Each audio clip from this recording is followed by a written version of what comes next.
Bonjour cher élève, bienvenue dans ton cours. Aujourd'hui je vais te parler de la caractéristique des sons.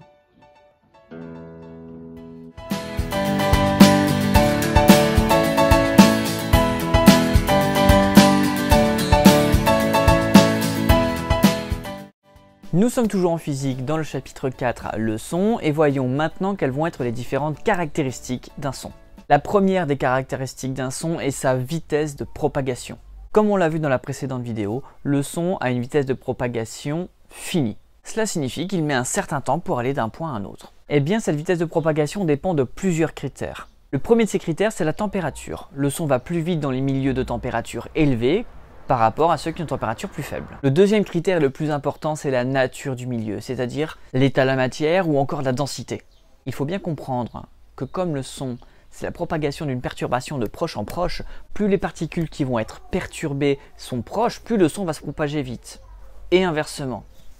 C'est pour ça que le son va beaucoup plus vite dans les solides que dans les liquides, que dans les gaz. Rappelez-vous, au collège, vous avez vu comment était organisée la matière du point de vue microscopique, c'est-à-dire comment étaient agencées les différentes particules qui composaient la matière. Eh bien, dans l'état solide où les particules sont alignées, très serrées, très proches les unes des autres, le son se propage plus vite que dans les liquides où les molécules sont bien serrées, mais complètement désordonnées, et encore beaucoup plus rapidement que dans les gaz, où là les molécules, en plus d'être désordonnées, sont très espacées, très éloignées les unes des autres. On comprend bien que le mouvement des particules vont mettre un peu plus de temps à atteindre les suivantes avant de se propager de proche en proche. À titre d'exemple, le son se propage dans l'eau à environ 1500 mètres par seconde. Alors que dans l'air, et c'est la donnée que vous devez apprendre cette année, c'est que la célérité du son, qui est aussi l'autre nom de sa vitesse, est de 340 mètres par seconde à température ambiante. On prend pour référence à peu près 25 degrés. La deuxième caractéristique importante des sons va être leur fréquence. Un son est un phénomène périodique, ça veut dire qu'il se répète dans le temps et dans l'espace. Le plus petit morceau qui se répète de façon temporelle est ce qu'on appelle le motif élémentaire. Eh bien sa durée, c'est la période qui se note grand T et s'exprime en secondes. Petit point technique, rappelez-vous que lors d'un exercice, si on doit mesurer une période, on ne mesure jamais une seule période, mais bien un ensemble de périodes et ensuite on divise par le nombre considéré. Eh bien, ce que l'on va appeler la fréquence, qui va être le nombre de motifs élémentaires par seconde, c'est tout simplement l'inverse de la période. C'est-à-dire que fréquence et période sont reliées par la formule F égale 1 sur T. Alors la fréquence s'exprime en Hertz, mais c'est aussi équivalent à des secondes moins 1. Pourquoi la fréquence d'un son va être très importante? Tout simplement parce qu'elle va nous renseigner sur la hauteur du son.